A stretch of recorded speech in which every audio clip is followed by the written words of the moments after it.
Hello, hello, and welcome to the check-in videos provided for the Volunteer Care Clinic.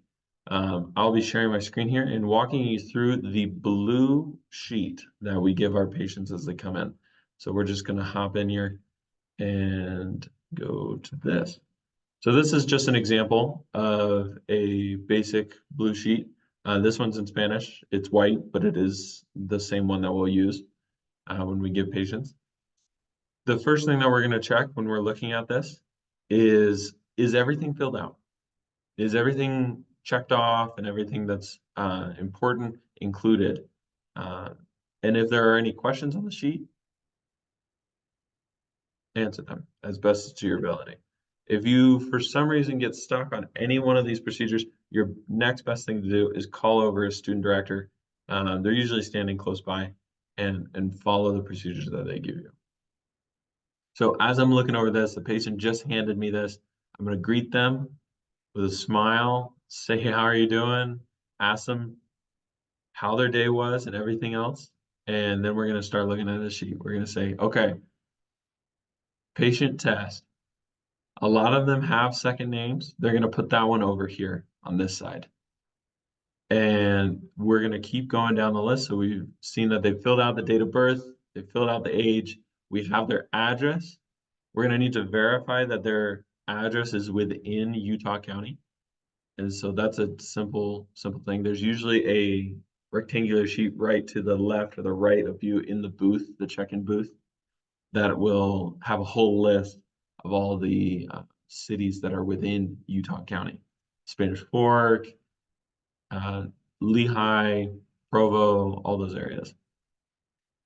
The next thing we're going to check is if their phone number is a phone number that we can actually call when we need to give them results, call them back to the clinic for different reasons, just to make sure that it is their number and that they'll be able to receive a message from that number. Next thing I'm going to look at is I'm going to look at if they're here just to see images. If they had taken images through an X-ray or an MRI or a CT or whatever, and they needed to look at them, we're going to check and make sure because that will bump them up to be seen a lot faster. Next thing I'm going to look at is if they checked woman or man, make sure that their gender is there. If they've been separated, divorced, single, if they're married, that's mostly just for our statistics purposes to see who is using and what kind of populations are using the clinic. The next thing we're going to look at is their origen étnico, like their ethnic origin. If they are Brazilian, they are still Hispanic. A lot of them don't consider themselves to be Hispanic, but they are.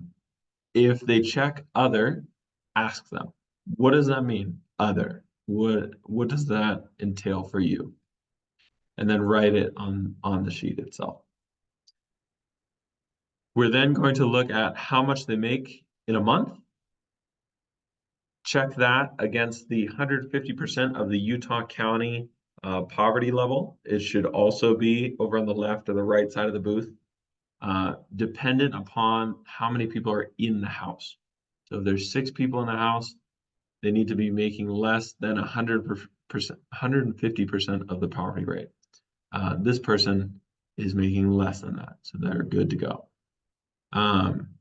We'll then check if they have any medications that they are currently taking, what the doses are, how many times a day, and when they began this. That's just to have a really good medical record and to make sure that all our information is up to date. A lot of times when I've had patients come in to check in, those patients have pictures of their medications. And if they haven't written them down, just ask them to write it down. If they have any allergies to those medications, and then finally on this front side of the sheet, the reasons why they came in. Ask them to be as descriptive as possible. For this patient, the patient test, they're experiencing cough, fever, and a little bit of headache. Pretty generalized, but there's still symptoms. So we have those there. Then we're going to look at the back of the sheet And we're going to make sure that all this information is filled out, that they've read it, that they understand what it says. And then we're going to have them sign the very bottom of that. If their signature is illegible, we also ask them to print it next to the name, and then whatever date it is. All right. Once I've looked over that sheet, I just want to make sure that their ID is valid according to their birth date. So I'll ask them for their ID. They'll hand me their ID, and I'll just verify the date of birth on there. And then when I've done all of that, and I've asked them the questions of everything else on this list, I'll then also ask if they are currently seeing a primary care physician, if they have medical insurance, if they are if they're within the Utah County, which we should have already verified, and then if their ID is verified as well. So, and then once all that is done, I will put ID check, my initials, and then the booth number. If you don't know what booth number you are in, just ask the student director. They'll be perfect from there. That is purely the blue paper sheet.